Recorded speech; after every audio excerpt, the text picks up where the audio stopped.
Hello दोस्तों, highlights bye Shivam के official YouTube channel में आप सबका स्वागत है। जैसा कि आप लोगों को सबको मालूम है कि पटवारी की वैकेंसी आने वाली है। Computer operator, steno, computer operator, data entry operator, जो मेनली डाटा एंट्री ऑपरेटर है, उसकी वैकेंसी आने वाली है।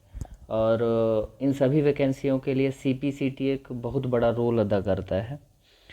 डीसीए, पीजीडीसीए जैसे कोई डिप्लोमा कर रहा है तो डिप्लोमा के साथ आपको सीपीसीटी होना अनिवार्य है। सीपीसीटी करना अनिवार्य होता है। इसी के लिए आज मैं सीपीसीटी से रिलेटेड एक सेपरेट वीडियो लेकर आया हूँ। सीपीसीटी के सिलेबस की बात किया जाए तो आप देख पा रहे होंगे सीपीसीटी की सिलेबस को लेके कि सबसे पहले मैं बात करूंगा सीपीसीटी के एग्ज़ाम के अभी 13 सितंबर को, इस 16 सितंबर को इसका एग्ज़ाम होने वाला है। 16 सितंबर को इसका एग्ज़ाम होने वाला है। इसके बाद 5 नवंबर को एग्ज़ाम होने वाला है। लगभग हर 2 महीने में इसके एग्ज़ाम कंडक्ट होते हैं। तो जो कोई भी डीसीए कर रहा हो, पीजीडीसीए कर रहा हो या कोई भी कंप्यूटर डिप्लोमा कर रहा हो, कम से कम 1 साल का कंप्यूटर डिप्लोमा होना अनिवार्य है।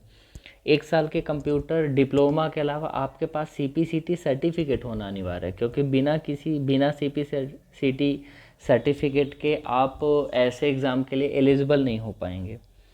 तो इसके लिए आप तैयार हो जाइए। 16 सितंबर, अगस्त ऑलमोस्ट जा चुका है और अभी लास्ट वीक पे हम लोग चल रहे हैं। 16 सितंबर को सीपीसीटी फर्स्ट फेज़ का एग्ज़ाम है, 17 सितंबर को सेकंड और 18 सितंबर को थर्ड। जिनकी तैयारी चल रही है वो अच्छे से तैयारी करें। जिनकी तैयारी नहीं भी चल रही है वो इस 5 नवंबर की डेट को फोकस कर सकते हैं। इस 5 नवंबर की डेट को फोकस कर सकते हैं। 5 नवंबर के लिए पर्याप्त आपके पास टाइम है। अभी सितंबर, अक्टूबर, नवंबर, पूरा 2 महीने पूरे टाइम हैं। तो चलिए बिना किसी देरी के मैं इसके सिलेबस की चर्चा करता हूँ। तो सबसे पहले इसके सिलेबस की बात किया जाए, detail syllabus of for CPCT. तो सीपीसीटी में मैं अगर बात करूँ तो आपको टोटल 75 मार्क्स का पेपर होता है। 120 मिनट होते हैं, मतलब 75 मार्क्स होते हैं और 120 मिनट इसमें मिलते हैं। इसमें 120 मिनट मिलते हैं। तो 75 मार्क्स में क्या क्या होता है, चलिए चर्चा करते हैं। सबसे पहला सेक्शन आता है कंप्यूटर का। कंप्यूटर सबसे बड़ा रोल अदा करता है, क्योंकि कंप्यूटर होता है 52 मार्क्स का कंप्यूटर होता है। इसमें सबसे बड़ा रोल अदा करने का कारण ये है क्योंकि 75 में 52 मार्क्स एक बड़ा परसेंटेज होता है।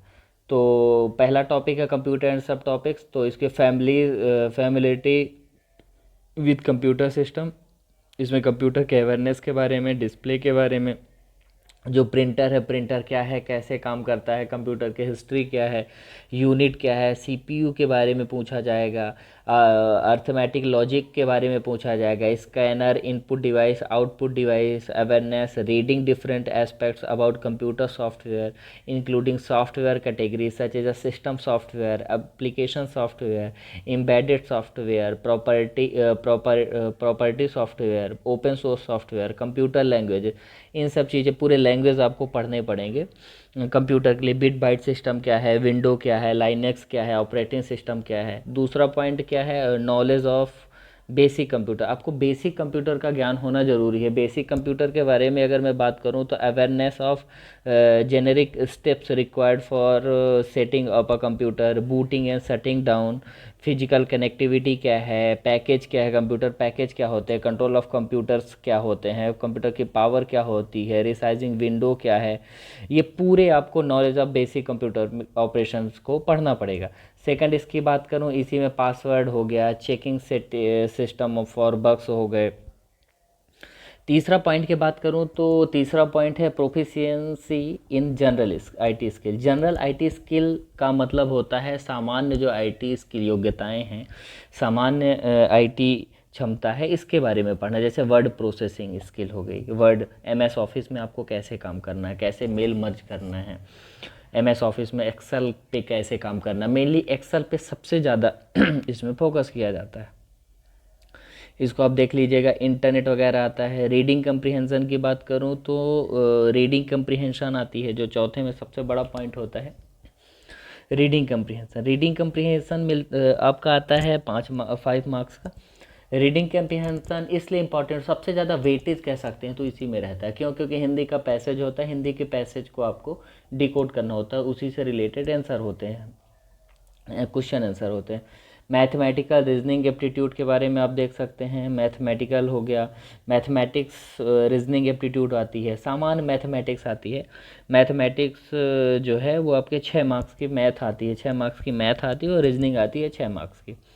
मैथ में नंबर सिस्टम अच्छे से पढ़ के जाना है आप लोगों को। अर्थमेटिक पे थोड़ा फोकस करना है, जैसे percentage, profit loss, discount, compound interest, और रेशियो प्रॉपर्टीज़ हो गया, टाइम वर्क हो गया, 2D 3D फिगर हो गए, एरिया वॉल्यूम हो गई।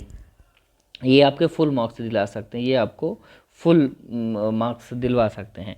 नेक्स्ट आ जाता है फिर रीजनिंग में, तो रीजनिंग में लॉजिकल रीजनिंग आती है, फोकस करना है आपको पूरा लॉजिकल रीजनिंग के ऊपर। रीजनिंग सरल होती है इसकी। जनरल अवेयरनेस यानी जीके की बात करें तो जीके भी इजी रहती है, ल्यूशन की बुक आती है, आप उससे पढ़ सकते हैं। वीडियो के लास्ट में मैं आपको बताऊंगा कौन कौन से बुक आपके लिए इम्पॉर्टेंट है CPCT क्वालिफाई करने के लिए। इसके बाद कीबोर्ड स्किल की बात किया जाए तो टाइपिंग इन इंग्लिश और टाइपिंग इन हिंदी। नेक्स्ट देखा जाए तो स्क्रीन में आपको दिखाई दे रहा हो computer proficiency and proficiency in general IT skill and networking. बात किया जाए, ये कंप्यूटर का सेक्शन होता है, 52 मार्क्स के होते हैं इसमें, 52 मार्क्स का होता है। टोटल 75 मार्क्स के होते हैं और 120 मिनट मिलते हैं आपको, तो 120 मिनट में ही इंक्लूडेड रहता है 75 मार्क्स का। तो 75 में 52 मार्क्स का क्या हो जाता है, 52 मार्क्स के कंप्यूटर के क्वेश्चन हो जाते हैं। नेक्स्ट देखते हैं रीडिंग कम्प्रीहेंशन के बारे में। तो रीडिंग कम्प्रीहेंशन में मैंने आपको बताया कि सेकंड सेक्शन होता है रीडिंग कम्प्रीहेंशन का। इसमें केवल एक क्वेश्चन होता है और उस एक क्वेश्चन में 5 मार्क्स का होता है। वो जो एक क्वेश्चन होता है वो हिंदी या इंग्लिश दोनों का पैसेज होता है। या तो आप हिंदी मीडियम में तो हिंदी में पैसेज को सॉल्व करो, और इंग्लिश मीडियम में है तो इंग्लिश को पैसेज को सॉल्व करो, कोई दिक्कत नहीं होती। तीसरा है क्वांटिटेटिव एप्टीट्यूड। क्वांटिटेटिव एप्टीट्यूड तो मतलब वही मैथ। तो मैथ आपकी मैंने बताया आपको कि 6 मार्क्स का आता है, सेक्शन 3 है ये, 6 मार्क्स का आता है। इजी क्वेश्चन होते हैं mainly, number system, time and work, train हो गई, इनसे क्वेश्चन सबसे ज़्यादा आते हैं। प्रॉफिट एंड लॉस हो गया, एवरेज हो गया।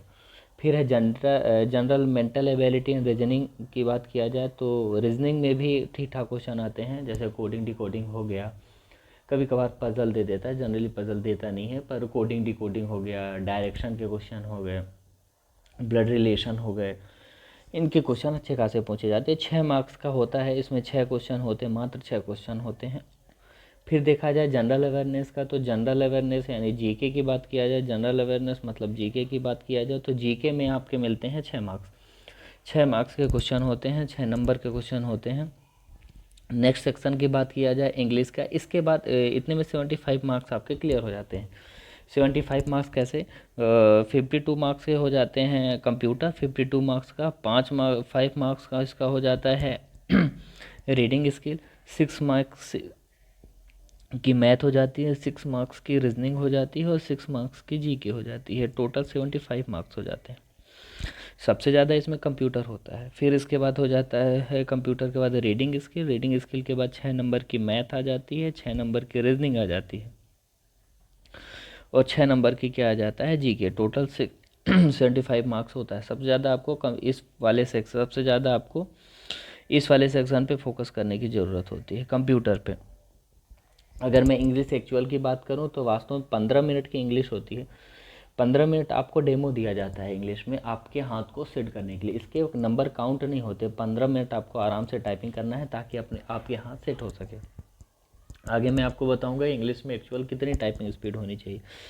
और इंग्लिश के टोटल एक्चुअल की बात किया जाए, हिंदी की बात किया जाए तो हिंदी जो मॉक होता है, हिंदी में जो मॉक आता है, हिंदी में मॉक होता है 10 मिनट का। मतलब 10 मिनट के मॉक में आपको हाथ सेट करने के लिए दिया जाता है। 5 मिनट का ब्रेक दिया जाता है इंग्लिश के टाइमिंग के बाद। इंग्लिश के लिए 15 मिनट का टाइम दिया जाता है हाथ को सेट करने के लिए। इसके बाद फिर इंग्लिश का टाइपिंग होता है। फिर इंग्लिश के टाइपिंग के बाद 5 मिनट फिर गैप होता है और फिर हिंदी मॉक दिया जाता है। मतलब हिंदी का के लिए हाथ सेट करने के लिए 10 मिनट का टाइम दिया जाता है। 5 मिनट के बाद हिंदी का एक्चुअल पेपर होता है, और ये जो एक्चुअल पेपर होता है ये 15 मिनट का होता है। 15 मिनट का होता है, 15 मिनट आप टाइपिंग करिए, इसके बाद आपका रिजल्ट आ जाता है। तो बात किया जाए इंग्लिश और हिंदी की, तो इंग्लिश की बात किया जाए तो इंग्लिश में आपकी जो टाइपिंग स्पीड है वो 30 वर्ड पर मिनट होनी चाहिए, जबकि हिंदी में आपकी typing speed 25 word per minute होनी चाहिए। अभी जो नया डाटा है, इसके पहले की बात किया जाए तो इसके पहले इंग्लिश की जो हिंदी की स्पीड थी वो 20 वर्ड पर मिनट मानी जाती थी, लेकिन अब चेंज कर दिया गया है। अब बोला गया है कि नहीं, अब आपको 25 मार्क्स लाना ज़रूरी है। और आप जानते हैं कि अगर आपके पास कोई कंप्यूटर डिप्लोमा है, उसका यूज़ करना है, किसी कम्पिटिटिव एग्ज़ाम में बैठना है, तो उसके लिए आपको पास CPCT की डिग्री, CPCT का डिप्लोमा होना अति आवश्यक है। जैसे ही आप इसको पास कर लेते हैं, टेस्ट को पास करने के बाद उसके 15-20 दिनों में रिज़ल्ट आ जाता है और आपका एक स्कोर कार्ड जनरेट हो जाता है। सेम ऐसे स्कोर कार्ड जनरेट होता है जैसे कि आप स्कोर कार्ड देख पा रहे हो। इस स्कोर कार्ड की एक ख़ास बात ये होती है, आपके ये जो सेक्शन आपको दिख रहा है रेड, ये जो सेक्शन दिख रहा है, इस सेक्शन में आपकी फ़ोटो लगी हुई होती है जो आप एग्ज़ाम फॉर्म भरते समय लगाए होते हैं। इसके बाद आपके पूरे मार्क्स होते हैं। आप देख सकते हैं इसमें कि 70% मार्क्स, ये जो 52 वर्ड पर मिनट होगा तो 70% मार्क्स होंगे। दूसरी जो सबसे बड़ी चीज़ है जो मैं आपको दिखाना चाह रहा हूँ, जो कि अभी हुआ है, the qualifying net speed. 1 minute मैं आपको दिखा रहा हूँ और अच्छे से, अब स्पष्ट दिखाई दे रहा होगा आप लोगों को। The qualify net speed for Hindi typing equivalent in 50 marks is 25 word per minute. कम से कम आपको 50% मार्क्स लेके आने ज़रूरी हैं। 25 वर्ड पर मिनट जब आप क्वालिफाई होंगे हिंदी में, तभी 50% मार्क्स आएंगे। इंग्लिश की बात किया जाए तो इंग्लिश में 50% मार्क्स तब आएंगे जब 30 वर्ड पर मिनट हो। मतलब कहने का मतलब ये है कि जो इंग्लिश है, अगर मैं इंग्लिश की बात करूँ तो इंग्लिश में आपको कम से कम 30 और हिंदी में कम से कम आपको 25 वर्ड पर मिनट लेके आने हैं, ज़रूरी है। 25 वर्ड पर मिनट का मतलब होता है एक वर्ड में 1 मिनट में WPM में लेके आ जाना, वर्ड पर मिनट की बात की जा रही। इस तरह आपका स्कोर कार्ड जनरेट हो जाएगा। आपको आउट ऑफ 75 में मिनिमम मार्क्स 50 ऑप्टेन लेके आना अति आवश्यक होता है। बिना इसके आप नहीं क्वालिफाई हो पाएंगे। इसके लिए अगर मैं बुक की बात करूं तो आप कंप्यूटर के लिए बात करूं तो आप परीक्षा मंथन पढ़ सकते हो। कंप्यूटर के लिए बात करूं अगर मैं, तो आप परीक्षा मंथन पढ़ सकते हो। सॉरी, कंप्यूटर की अगर मैं बात करूं, 1 मिनट, कंप्यूटर की अगर मैं बात करूं तो परीक्षा आप मंथन पढ़ सकते हो कंप्यूटर के लिए। कंप्यूटर के अलावा अगर मैं बात करूं तो कंप्यूटर के अलावा आप ल्यूसेंट की बुक आती है, उसके लिए आप GK कंप्लीट कर लेते हो ल्यूसेंट से। मैथ के लिए RS अग्रवाल के मैथ पर्याप्त है, RS अग्रवाल के मैथ बिल्कुल पर्याप्त है। रीजनिंग के लिए कोई भी मार्केट से बुक ले लीजिए और थोड़ा बहुत करंट अफेयर पढ़ लीजिए, इतने में आपका CPCT क्वालिफाई हो जाएगा। Thanks for reading video, please like and subscribe.